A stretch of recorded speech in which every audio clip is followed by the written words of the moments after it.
a eu froid, je leur dis toujours, moi j'ai pas connu le bien-être dans les classes. J'ai pas connu, moi je peux dire que dans les classes, on avait des classes pas chauffées. On restait habillés jusque-là. Et puis on avait les alertes, on menait dans les tranchées. Des fois il y avait de l'eau dans les tranchées. Alors on nous disait, ah ben restez là. Alors on disait toujours, mais s'il y a un avion qui vient bombarder Carpentras, on sera droit au bord des tranchées, parce qu'il y avait de l'eau dans les tranchées. Alors on était là, mais il y avait de l'eau. Mais en fait, on n'a pas été bombardés. Ils ont bombardé Avignon, mais pas Carpentras.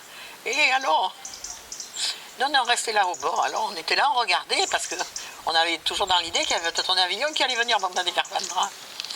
Et puis j'ai eu quand même, dans la classe, il y en avait, qui étaient quand même, qui n'avaient pas trop notre bien-être, qui souffraient peut-être un peu de faim, Alors, on était gentils parce qu'on partageait.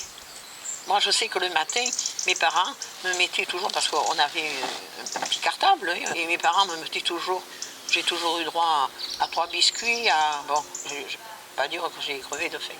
Mais ma mère me disait toujours, tu sais, si tu as une camarade qui a rien, tu en donnes toujours. Alors, maman mettait toujours 2 ou 3 de plus. Et alors, dans la classe, on en avait 2 ou 3 qui n'avaient rien à manger.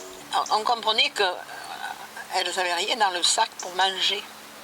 Alors on était gentils et on leur disait allez venez avec nous et on partageait. Hein. Je ne sais pas si ça se fait encore.